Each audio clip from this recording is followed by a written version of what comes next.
हाय everyone, मैं हूं doctor Kalpana Pandey, astrologer, vastu consultant and reiki master. एक चीज़ बहुत ज़्यादा देखी गई है कि टीका जो लगाते हैं, तिलक लगाते हैं, बिंदी जो महिलाओं को लगाते हैं किसी भी पूजा के बाद, आपने देखा होगा कि जो पंडित जी पूजा करते हैं उसके बाद वो थाली से सबका टीका करते हैं। बहुत अच्छी बात है, लेकिन ये टीका लगाना हमेशा अपने बड़े बुजुर्गों से लगवाना चाहिए या आपकी पड़ोस की कोई बुजुर्ग महिला है या जिनका आप बहुत सम्मान करती हैं, आपकी सास के बराबर की हैं या आप उनको माँ के बराबर मानती हैं, अपने से बहुत बड़ी हैं, अगर वो टीका लगा रही हैं और आपको लगता है कि वो आपकी वेल विशर हैं तो ज़रूर लगवाइए। लेकिन आजकल जो फैशन चला है कि कोई भी कहीं भी जा रहा है, किसी भी पूजा में कोई भी महिला या उस पूजा में से कोई भी उठ करके थाली ले लेता है और वो सबका टीका, सबका मांग भर देती हैं। जो भी महिलाएं होती हैं वो एक दूसरे को टीका लगा देंगी और मांग भर देंगी। मेरे विचार से मैं इस पक्ष में नहीं रहती हूँ। देखिए, ये सिंदूर, आपने देखा होगा सिंदूर दान एक बहुत महत्वपूर्ण काम है, जो कि जब विवाह होता है ना, शादी होती है, तो पहले कन्या से मांग भराई जाती है और फिर उसके बाद आपने देखा होगा पति मांग भरता है। तो ये कितना महत्वपूर्ण काम है। पहले के समय में जब राजा महाराजा युद्ध पे जाते थे तो उनकी पत्नियां उनका तिलक करती थी। आपके मस्तिष्क पर कोई और तिलक लगाए, कोई और टीका लगाए या आपकी कोई भी मांग भर दे, जब तक आपको ये नहीं पता है कि उसके मन में आपको लेकर कोई नकारात्मक ऊर्जा तो नहीं है, क्योंकि ये एक ऐसी प्रथा है, एक ऐसा काम है ये जिससे वो आपकी एक्टिविटी को, आपके मस्तिष्क को संतुलित कर रहा है। और अगर उसकी नकारात्मक ऊर्जा होगी और फिर वो आपका टीका कर रहा है तो कुछ अंश आप तक जरूर पहुंचेगा।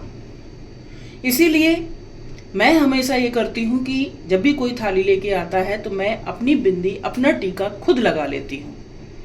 और मैं ये भी नहीं करती कि मैं बिना किसी की मर्जी के किसी की भी मैं टीका लगा दूँ या किसी की भी मांग भर दूँ, क्योंकि आज इतना फैशन चल गया है। होटल में पार्टी हो रही है, होटल में कोई पूजन हो रहा है, कोई भी थाली उठा के किसी की भी मांग भर दे रहा है, कोई भी टीका लगा दे रहा है। देखिए, ये सब हमारी परंपराएं हैं, किसी न किसी एक ऐसी महत्वपूर्ण चीज़ों से जुड़ी हैं जिनका लाभ देखना पड़ता है कि क्या है, और हम बिना सोचे समझे किसी से भी टीका लगवा ले रहे हैं, किसी से भी मांग भरवा ले रहे हैं। ये गलत है, मेरे विचारों से ये गलत है। इसलिए हमेशा अपनी मांग खुद भर लें, अपना टीका खुद लगा लें, वो ज़्यादा अच्छा है।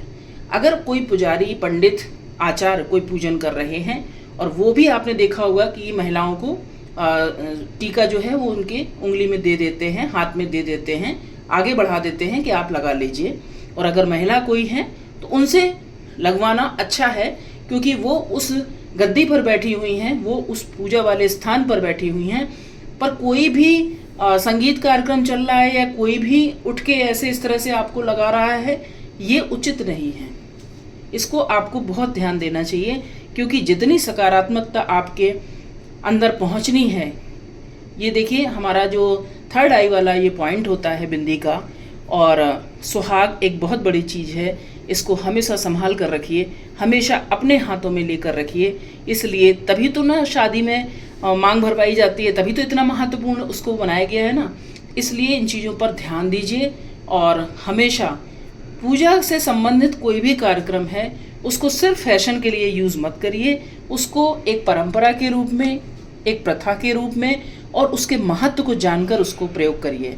धन्यवाद। आगे भी और भी आपको इस तरह की जानकारी चाहिए तो हमारे इस चैनल को ज़रूर सब्सक्राइब कीजिए, लाइक कीजिए और शेयर कीजिए।